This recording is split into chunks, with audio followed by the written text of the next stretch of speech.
오늘 우리가 보고 있는 이 본문의 주인공인 바울, 이 사람도 마치 역마살이 낀 것 같아요.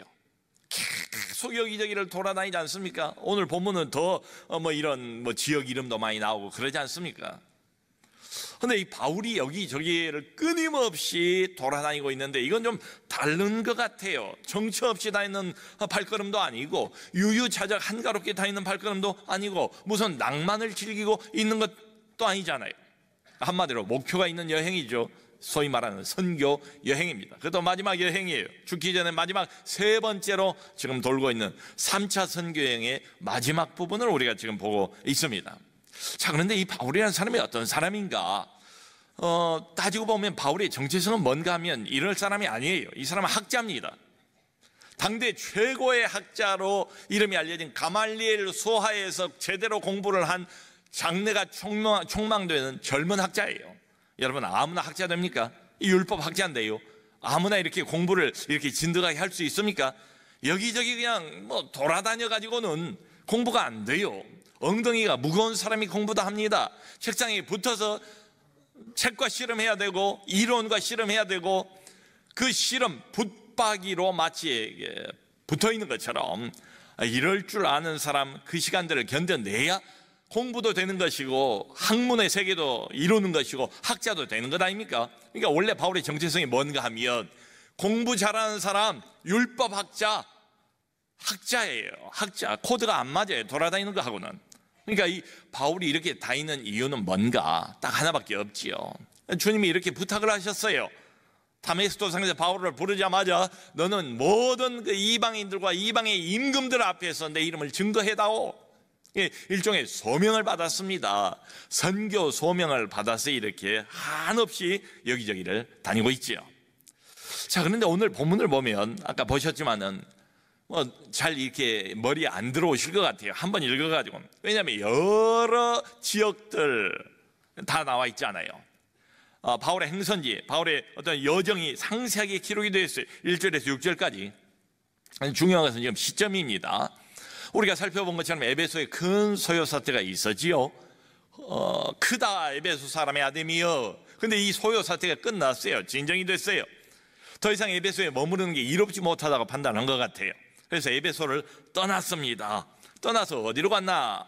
마게도냐와 헬라는 이 아가야 지역을 말합니다. 여기를 방문을 했대요. 근데 여기가 어떤 지역인가 하면 바울이 2차 선교 여행 때에 돌아다니면서 곳곳마다 교회를 세웠던 지역입니다. 그러니까 2차 선교 여행 때 세워진 교회를 재방문을 했다는 거예요. 여기 나와 있는 것처럼 석 달을 그렇게 했대요. 그 다음에 그거 마치고 난 다음에는 배를 타고 안디옥 교회, 자기를 파송한 안디옥 교회가 있는 수리아로 가려고 시도를 했대요. 근데 유대인들이 음모를 꾸몄대요. 그걸 바울이 알았대요. 그러니까 어떤 음모인가 하면 육지에서는 바울을 잡기가 어렵잖아요. 도망가 버리면 어디로 쫓아가야 할지 잘 알지도 못하고. 근데 배를 탄대요. 소문이 들렸어요. 유대인들에게 바울이란 사람이 배를 타면 꼼짝 없죠. 바다 한가운데서 어디로 도망을 가겠습니까? 그러니까 이때를 기회로 삼아서 여러 유대인들이 배 안으로 잠입을 해서 바울을 처치하자. 바다 한가운데 던져버리면, 수장시키면 누가 알겠어요? 이런 음모를 꾸몄답니다. 바울이 수리아로 가려고 하던 계획을 변경을 했대요. 그래서 자기가 방문했던 그 길, 다시 마게도냐 지역을 돌아서 어디로 들어갔는가 하면 아시아 지역으로 들어갔대요. 그리고 지중해 연안의 항구 도시인 드로아에 도착을 했다. 드로아에서 일주일을 머물렀다. 이런 이야기가 있습니다. 그리고 뒤에 우리가 읽었던 13절에서 16절도 역시 상세한 여정을 소개하고 있는데요. 바울은 도보로 가고 걸어서 가고, 일행들은 배를 타고 아소에서 바울을 기다리고 있었대요. 아소와 드로아가 가깝습니다.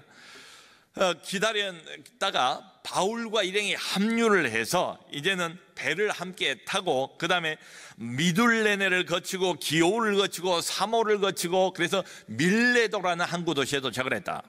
근데 이 밀레도가 바로 에베소하고 아주 가까운 도시입니다. 그러니까 에베소를 충분히 가볼 필요가 있지요. 가고 싶은 마음도 있었겠죠. 근데 16절을 보니까 바울이 에베소를 들리지 않았대요. 왜냐하면 빨리 서둘러서 예루살렘에 가고 싶었기 때문에. 원래는 그 6월절에 맞춰가지고 예루살렘을 가려고 했어요. 유대인의 가장 큰 명절이 유월절 아닙니까? 근데 역시 유대인들의 음모 때문에 유월절 못 갔어요. 유월절 이후 약 50일이 지난 다음에 오순절이 왔습니다. 두 번째 큰 명절이 오순절이에요. 오순절을 놓치지 않으려고 에베소 안 들이고 곧장 바로 예루살렘으로 직행을 하기로 했다, 이런 이야기입니다. 자, 이 바울의 이 일정을 이렇게 보면 이 생각이 들지 않습니까? 바울이 어떤 때는 도보로 육로로 가요. 어떤 때는 배를 타고 가요. 어떤 때는 혼자서 여행을 해요. 어떤 때는 또 여러 동행들과 함께 움직입니다. 여기도 4절을 보니까 바울과 함께 동행을 했던, 바울을 도왔던 이 복음의 동역자들이 7사람 이름이 죄다 이렇게 나와 있어요. 자, 이렇게 보면 바울이 여행했던 지역도 다 다르고 여행했던 방식도 다 다르고 여행 때 동행했던 사람도 다 달라요. 자, 그런데 중요한 건 뭔가 하면 이 다양한 바울의 여행에 관하여 한 가지 공통점이 있는데, 한 가지 분명한 목표가 있는데 초지일관 처음부터 끝까지 동일한 목표를 가지고 있다. 그게 뭐냐? 복음 전파하는 거지요. 하나님 말씀을 전하는 거지요. 교회를 세우는 거지요. 그러니까 이게 선교 여행이 맞아요. 복음을 전하고 하나님 말씀을 전해서 어떤 결과를 얻고 싶은가? 어떤 결과를 낳았는가? 가는 곳마다 생명을 살려내는 거죠. 이게 목표예요. 바울 여행의 목표는 딱 하나예요. 다른 거 없습니다. 좀 놀러 다니는 게 아니잖아요.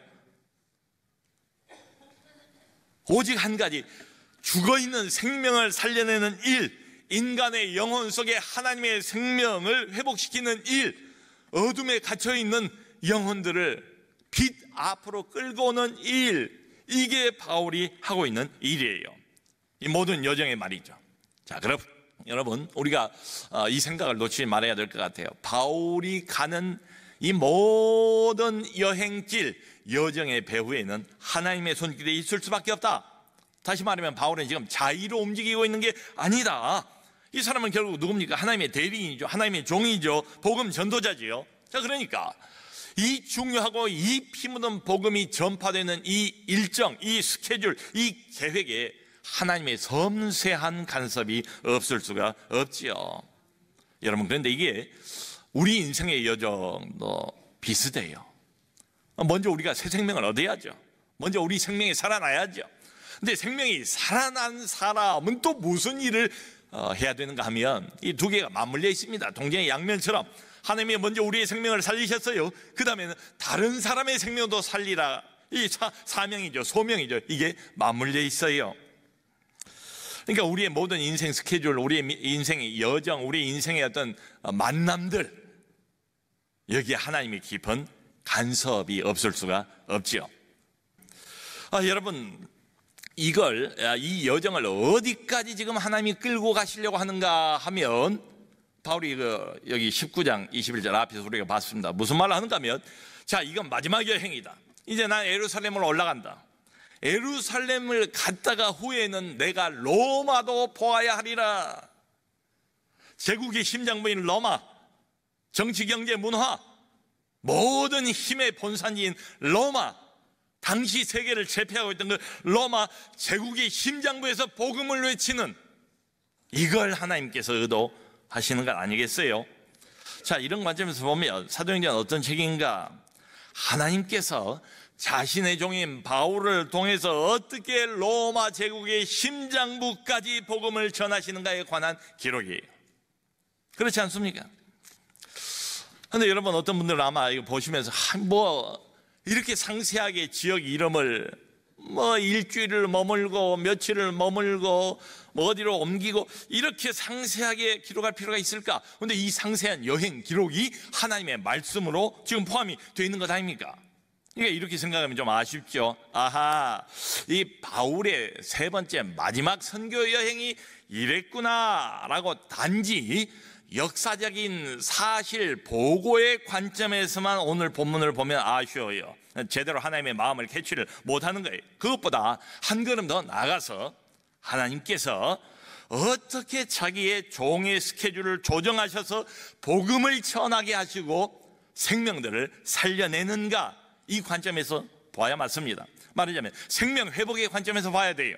그러니까 오늘 이 본문을 보려면 생명 회복을 위한 하나님의 인도하심의 관점에서 보아야 오늘 본문이 제대로 풀리게 됩니다. 생명 회복이 목표예요. 이렇게 복음을 전하면 되겠구나 하는 확신을 갖고 소망을 얻게 되었습니다. 필리핀을 갔다 온 우리 청년 자매는 이런 말을 해요. 자기는 졸업하고 한참 구직 활동 중이었대요. 구직 활동 중이니까 얼마나 머리가 복잡하겠습니까? 챙겨야 할 게 얼마나 많겠습니까? 그런데 자꾸 마음속에 하나님께서 가라는 감동을 주셨던가 봐요. 하나님이 보내셨대요. 현장 가서 열악한 필리핀 그 현장에 가서 봉사를 하면서 자기 자신을 발견하게 됐대요. 내가 누군가. 근데 이제 이 자매가 하는 말이 참 희한하더래요. 내가 내 자신을 발견했는데 그게 뭐하고 맞물려 있는가 하면 하나님이 누구신가 하고 아주 정확하게 이렇게 맞물려 있더래요. 여러분, 이게 사실입니다. 하나님이 누군가를 제대로 알면 내가 누군가가 제대로 보여요. 내가 누군가를 제대로 알려면 하나님의 시선을 떠나서는 알 수가 없어요. 이게 둘이 맞물려 있다는 거예요. 자기를 알게 됐다는 거, 알게 하시는 하나님을 경험했다는 거예요. 그러니까 생각해 보니까 이제 곧 구직을 해서 광야 같은 사회생활로 들어가야 되는데, 광야 같은 사회생활로 들어가기 직전에 하나님께서 영적 전환점을 주신 것 아닌가. 저기는 위험지대니까 영적 정체성을 분명히 갖게 해주셨습니다. 이런 간증입니다. 우리 인생 스케줄도 이와 비슷하다. 하나님이 조절하신다. 하나님이 조절하세요. 예수 안 믿는 사람은 하나님 소관이 아니잖아요. 하나님이 컨트롤 받을 리가 없잖아요. 근데 예수 믿는 사람, 새로운 생명을 얻은 사람, 생명이 살아나는 사람, 이 사람을 써먹어야 되거든요.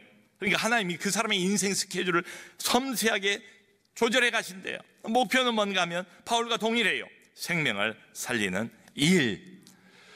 이게 매우 분명하다는 것이 어디서 확인이 되는가 하면 바로 유두고 사건입니다. 그러니까 앞에서 상세한 여행 일정, 뒤에서 상세한 여행 일정, 그 가운데 드로아에 있었던 특별한 사건 한 가지만 소개를 하는데 그게 뭔가 하면 생명을 살리는 일을 소개하고 있는 겁니다. 그게 바로 유두고 사건이에요. 드로아에서 일주일을 머물렀다고 그러잖아요. 근데 바울이 이제 떠날 때가 됐습니다. 내일 아침이면 떠나요. 내일이 월요일입니다. 이게 주일날 모인 거예요. 여기 뭐라고 되어 있냐면 그 주간의 첫날에 7절에 그 주간의 첫날, 안식 후 첫날, 이 주일입니다. 그러니까 이미 초대교회 성도들이 이때부터 예수님의 그 부활하신 날, 성령이 강림하신 주일날을 예배의 날로 지켰다는 걸 알 수 있죠. 그 최초의 기록이 바로 이 7절이에요. 이게 주일날 밤중에 모였어요. 밤중에 밤집회예요. 그러니까 캄캄한 밤이라 등불을 많이 켰다고 되어 있습니다. 많은 등불이 켜져 있는데 장소는 3층 다락방입니다. 그러니까 어떤 개인이 가지고 있는 커다란 이 3층 다락방을 통째로 예배용으로 내준 것 같아요. 여기에 많은 사람이 모였습니다. 바울 선생님이 가면 언제 올지 몰라요. 근데 내일 아침에 이제 또 출발 예정이 잡혀 있습니다. 그러니까 바울이 여기 보니까 밤중까지 늦은 시간까지 강론을 했대요. 이 많은 사람들 중에 누가 있었는가 하면 유두고란 청년이 있었답니다. 나이가 15에 한 20 정도 되어 보이는 이런 청년이에요. 유두고 이름까지 나왔어요. 근데 이 유두고란 이름의 뜻이 뭔가 하면 복된, 운이 좋은 이런 뜻이에요. 근데 이게 흔한 이름이었답니다. 주로 하층민 계급에서 종종 사용을 하던 이름이 바로 유두고예요. 이게 가난하게 힘들게 사는 청년이라고 봐야죠. 자, 이렇게 보니까요, 이 청년이 나이 드신 분들에게 좋은 자리는 다 양보를 한 것 같고요, 자기는 창틀에 걸터 앉았대요. 창문은 열려 있어요. 창틀에 앉아 있습니다. 근데 바울 선생님께서 내일이 마지막 이제 떠난 날이라 마지막 시간이에요. 아쉬워서 주고 싶은 건 너무 많고 전달하고 싶은 하나님의 나라에 관한 비밀은 너무 많은 거예요. 바울이 계속해서 설교를 했던 것 같아요. 바울의 강론이 길어졌습니다. 그랬더니 여기 본문에 뭐라고 나왔는가 하면 유두고가 깊이 졸았대요. 바울이 강론하기를 더 오래 하며 깊이 졸더니 졸았어요. 그저 야트막하게 졸면 금방 깨요. 그런데 깊이 졸았어요. 옆에서 뭐 하는지 소리가 안 들릴 정도로 쿡쿡 이렇게 찔러도 끔찍 없을 정도로 아주 깊은 잠 속으로 빠져 들어가 버렸어요. 또 뒤에 나오기를 졸음을 이기지 못하여 이렇게 되어 있습니다. 졸음을 이기지 못하여. 그러니까 생각해 봅시다. 지금 이 청년은 하층 계급의 청년으로서 이날도 하루 종일 고된 노동을 했어요. 그렇지만 바울 선생님의 그 귀한 말씀을 놓치고 싶지가 않은 거예요. 그래서 피곤한 몸을 이끌고 거기까지 왔는데 나이 드신 어르신들이 너무 많아. 그러니까 그분들에게 자리를 다 양보를 하고 자기는 창틀에 걸터 앉은 겁니다. 그런데 고된 하루 종일의 노동으로 피곤한 상태에서 또 등불을 많이 켰다고 그랬잖아요. 밤중 집회니까. 요즘 같은 LED 등도 아니고 기름을 태워가지고 불을 밝히고 어둠을 밝히는 이런 등불 아니겠어요? 기름을 태우면 이산화탄소가 아무래도 많이 발생하지 않겠습니까? 이게 점점 사람은 많지요. 그리고 산소는 점점 부족하게 되지요. 몸은 피곤하지요. 여기 보니까 이기지 못하여 졸음을, 그런 거 보니까 졸음을 이겨내려고 무진애를 상당히 오랜 시간 동안 쓴 흔적이 보이지 않습니까? 졸음과 싸운 거예요. 근데 이 졸음을 이기지 못했어요. 뭐 자기 손으로 자기 허벅지도 꼬집어 보고 애를 들면 별짓을 다 했겠지요. 근데 결국 졸음을 이기지 못해서 그 창틀에 걸터 앉아 있다가 3층에서 떨어져서 즉사를 했습니다. 죽었어요. 여기 9절은 진단을 이렇게 합니다. 죽었는지라. 여러분, 이 사도행전을 쓰고 있는 누가가 원래 직업이 뭡니까? 의사 아니에요. 의사의 소견을 가지고 정확한 진단을 한 거예요. 의학적인 소견은 뭔가? 죽었다, 끝났다. 청년의 인생은 아깝지만 막을 내렸다, 이 이야기죠. 자, 참 큰일 났습니다. 예배 중에 참 이런 사고가 생겼으니 이게 얼마나 교회의 시험거리가 되겠습니까? 그런데 이 성경을 보면 흥미로운 게 유두고가 졸다가 떨어진 것에 대해서 비난하는 말이 전혀 없어요. 유두고 왜 졸았느냐 책망하는 듯한 이런 아미시도 없어요. 아마 어떤 분들은 이 구절을 보면서 대단히 위로를 받지 않을까.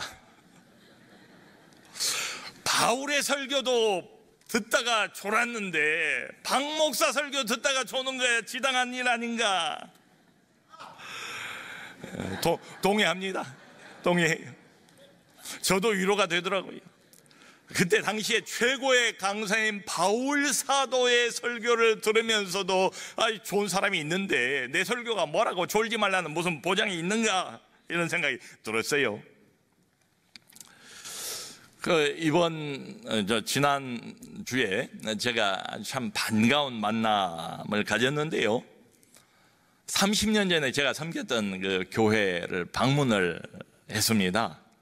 제가 그 교회에서 강도사가 되고 목사가 되고 그 교회에서 결혼을 하고 그 교회에서 유학을 떠났어요. 30년 전입니다, 정확하게.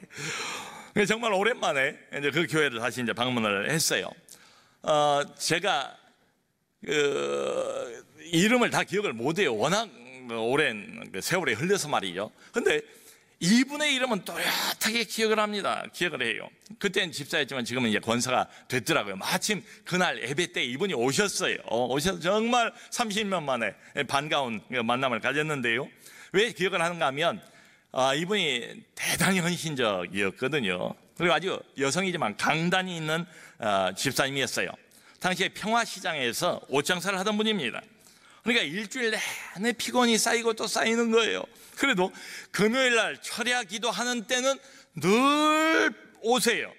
눈이 오나 비가 오나 안 빠지고 오시는 분은 이 사람이에요. 이 강권사님이에요. 근데 그때는 이제 지하 1층에서 앉아서 이제 금요 철야를 했는데요. 이분이 앉는 자리가 정해져 있어요. 기둥이 옆자리입니다. 앉자마자 졸기 시작합니다. 기둥의 기대기가 딱 좋아요. 언제까지 조는가 하면 5시 새벽 기도에 시작할 때까지 졸아요. 그러니까 졸음 깨울래요. 막 또 찬송을 하면서 박수를 치면서 찬송을 부르면 그때 이제 딱 눈 뜨고 또 찬송하다가 또 설교 말씀 시작하면 또 졸고, 찬송하면 깨고 설교 시작하면 졸고, 하도 보기가 안쓰러워서 제가 그랬다니까요. 집사님, 금요일날 얼마나 피곤합니까? 나오지 마시고 집에서 주무시고 집에서 기도를 하세요. 오죽했으면 그 말을 했겠어요? 그랬더니 이번에 이제 만나가지고 30년 전에 권사님 그러지 않았습니까? 근데 웃으면서 이분이 하신 말씀이, 목사님 그래도 그때 졸면서 은혜는 다 받았습니다. 좋습니다. 자, 그러므로 성도님들이요, 졸아도 좋습니다만은 제발 떨어지지만 마십시오. 졸아도 좋습니다만은 졸다가 죽지만 마세요.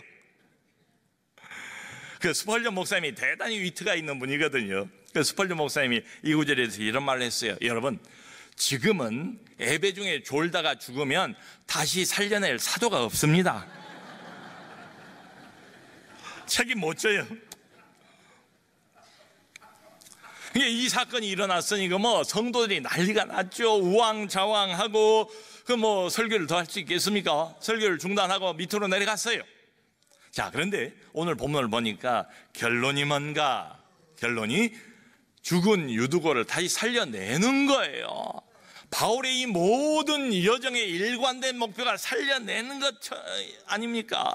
여기 보니까 10절에 바울이 죽은 유두고의 몸을 안았대요. 몸을 안고 살렸는데 이게 바울의 능력이겠어요? 이게 사람의 능력이겠습니까? 하나님의 하신 일, 하나님의 능력 아니겠어요? 너무 분명하지요? 근데 이 몸을 안고 죽은 사람을 다시 살려내는 이 장면을 보면서, 그 구약에 보면 엘리야가 열왕기상 17장에 보면 사람을 살려내요. 자기를 섬기고 있던 사르밧 과부 아들이 죽었어요. 과부 아들이 죽었어요. 얼마나 불쌍합니까? 근데 이 죽은 과부 아들 위에 자기 몸을 3번 갖다가 이렇게 댑니다. 자기 몸을 3번. 그리고 여호와여, 이 죽은 아이 몸으로 혼이 돌아오게 하옵소서. 그 기도가 바로 응답이 된 장면에 나와요. 아이가 살아나요. 그 다음에 열왕기하 4장을 보면 그 엘리사 선지자가 있지 않습니까? 그 엘리사 선지자를 섬겼던 수넴 여인의 아들이 또 죽었어요. 엘리사가 그 죽은 아들 시체죠, 시체 위에 자기의 몸을 덮쳐요. 그 죽은 시체 아들의 입과 자기의 입을, 그 아들의 눈과 자기의 눈을, 아들의 손과 자기의 손을 함께 이렇게 대는 거예요. 계속. 그랬더니 몸이 차츰차츰 따뜻해져 오면서 아이가 살아난 장면이 있습니다. 여러분, 유두고가 다시 살아났어요. 그러니까 여기 본문에 나와 있잖아요. 성도들이 이걸 보고 큰 위로를 받았더라. 아하, 우리 하나님의 능력이 얼마나 대단한가, 복음의 능력이 얼마나 대단한가, 사람을 살리는 살아계신 우리 하나님, 그 하나님의 임재를 모든 성도들이 다 느끼지 않았겠습니까? 살아계신 하나님에 대한 확신으로 얼마나 이 사람들이 고무가 됐을까요? 하나님을 찬송하지 않았겠습니까? 여러분, 이렇습니다. 하나님은 생명을 살리시는 분입니다. 복음도 생명을 살립니다. 자, 그러니까 여러분, 지금 로마까지 가는데 여러 핍박도 있고, 그 여정에 핍박도 있고, 음모도 있고, 막히는 것도 있고, 계획을 변경하는 것도 있고, 돌아가야 하는 것도 있고, 그래요. 심지어는 예배 중에 죽는 일도 있어요. 그런데 이 복음의 행보, 사람 살린 일, 아무도 이걸 중단시키지 못한다. 생명을 살린 일은 계속된다.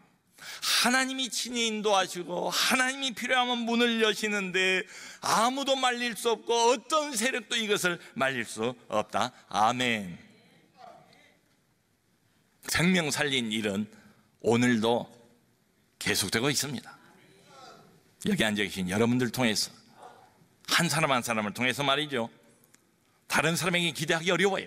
근데 이미 생명이 살아난 사람, 하나님의 생명을 가지고 있는 사람, 그 하나님의 세상을 초월해버리는 엄청난 능력의 생명에 사로잡힌 그 사람이 다른 사람의 생명을 또 살릴 수 있는 줄로 믿습니다. 자, 여러분, 이렇게 보면 우리 인생의 여정은 그저 정처 없는 게 아니고요, 그저 유유자적하게 한가롭게 이렇게 흘러가도 되는 인생이 아니고요, 우리도 동일한 목표를 가지고 있다. 우리의 인생 여정 걸음걸음 계획, 우리의 모든 만남까지를 우리 하나님께 섬세하게 주관하신다. 그리고 오늘 우리를 통해서 생명 살리는 일에 사용하기를 하나님께서 원하시는 줄로 믿습니다. 우리는 못해요. 우리가 한 일이 아니에요. 너무 두려울 건 없어요. 하나님이 필요하면 문을 여십니다. 필요하면 사람을 붙여주십니다. 만남을 허락하십니다. 믿음으로 전진하면 돼요. 그러니까 이 생명 살리는 일에 믿음으로 동참하고 죽은 생명을 살려내셔서 하나님께 큰 영광 돌리는 우리 모두가 될 수 있기를 주님의 이름으로 축원합니다.